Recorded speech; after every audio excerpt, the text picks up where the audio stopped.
This is the iPad mini in purple. I noticed on some of the other unboxings that they weren't using cellophane wrap anymore, but on this UK version they still are. So let's go for it.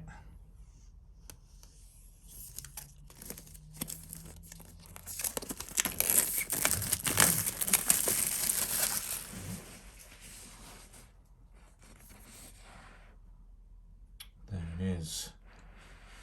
iPad mini. Let's have a look what's inside.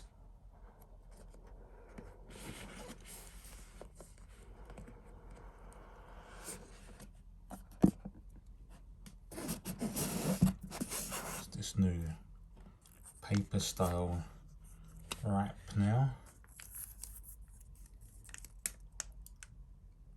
Front and back. Wow.